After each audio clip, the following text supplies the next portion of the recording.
Hi hello வணக்கம் and welcome to 70mm channel. So இன்னைக்கு இந்த வீடியோவில் நம்ம பார்க்க போகிற இன்ட்ரெஸ்டிங்கான ஒரு காசிப் என்னன்னு பார்த்தீங்கன்னா, நடிப்பே வராத நடிகை, ஆனால் கவர்ச்சி மட்டும் ஏடாகூடமாக வரும். ஸோ அட்ஜஸ்ட்மெண்ட்டும் வந்து ஏடாகூடமாக பண்ணுறதுக்கு ரெடி, ஆனால் நடிப்பு மட்டும் சுட்டு போட்டாலும் வராது அப்படின்னு சொல்லக்கூடிய ஒரு நடிகை தான் நிதி அகர்வால்.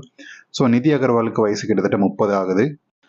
ஸோ ஹைதராபாத்தை சேர்ந்த எந்த நடிகை மாடலிங்கில் உள்ள வராங்க, ஸோ மாடலிங்கில் கவர்ச்சி காட்டுறாங்க, அந்த விளம்பர படங்கள் எல்லாம் வந்து அதிகமாக கவர்ச்சி காட்டி, ஸோ அதன் மூலமாக அட்ஜஸ்ட்மெண்ட் மூலமாக வந்து சினிமாக்குள்ளே நுழைஞ்சவர் தான் நிதி அகர்வால். ஸோ அது அவர் வந்து சில பேட்டிகளில் வந்து ஓப்பனாக சொல்லியிருக்காரு. எனக்கு சில பல அட்ஜஸ்ட்மெண்ட்டுக்கெல்லாம் மற்றவங்க சொல்கிற மாதிரி எனக்கும் வந்து நடந்திருக்கு அப்படின்றத ஓப்பனாக சொல்லக்கூடிய ஒரு நடிகையாக இருக்கார். இவர் வந்து ஒரு சில தெலுங்கு படங்களில் நடிச்சிருக்கார். அவர் நடித்த தெலுங்கு படங்கள் எல்லாத்துலேயுமே வந்து கவர்ச்சி படுதூக்கலாக இருக்கும். ஸோ அந்த வகையில் இப்போ ஒரு 2020க்கு அப்புறம் அவருக்கு வந்து எந்த பட வாய்ப்புமே வரல. ஸோ அதுக்கப்புறம் நடிச்சது எல்லாமே வந்து மொக்க படங்களான அந்த ஈஸ்வரன், காவிய தலைவன், கழகத் தலைவன், ஸோ அந்த மாதிரியான படங்கள் தான் வந்து தமிழ்ல ஒரு சில படங்கள் நடிச்சாரு. அதுக்கப்புறம் எந்த படங்களும் அவருக்கு கை கூடவே இல்லை.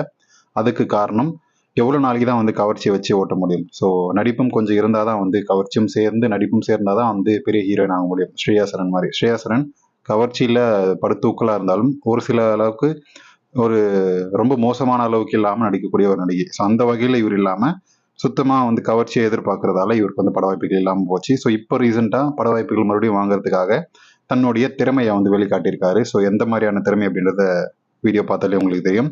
ஸோ இந்த மாதிரியான ஒரு திறமைகளை ஒரு கடை திறப்பு விழாக்கு போயிட்டு தன்னுடைய மாங்கனிகளை வந்து முழுசாக வந்து காட்ட ஆரம்பிச்சிருக்காரு. ஸோ அது மட்டும் இல்லாமல் அந்த கேமரா ஆங்கிளை இவரே வந்து இந்த இடத்துல வைங்க அப்படின்னு சொல்லி சொல்கிற மாதிரியான சீன்ஸ் எல்லாம் வந்து லீக் ஆயிருக்கு. ஸோ அது மட்டும் இல்லாமல் தன்னுடைய ஆடையை வந்து சரி செஞ்சுக்கிட்டு தன்னுடைய முன்னழகை வந்து காட்டக்கூடிய வகையில் கரெக்டாக இருக்கா அப்படின்றத வந்து உறுதிப்படுத்திக்கிட்டு அதுக்கப்புறம் வந்து காட்ட ஆரம்பிக்கிறாரு. ஸோ இந்த வகையில் தன்னுடைய அடுத்த படத்துக்கான வாய்ப்புகள் வந்து தன்னுடைய திறமையின் மூலமாக நிரூபிச்சுட்டு இருக்காரு, தேடிட்டு இருக்காரு. ஸோ இவரை பற்றி உங்களுடைய கமெண்ட்ஸ் என்னோட கமெண்ட் செக்ஷனில் மறக்காமல் சொல்லுங்கள்.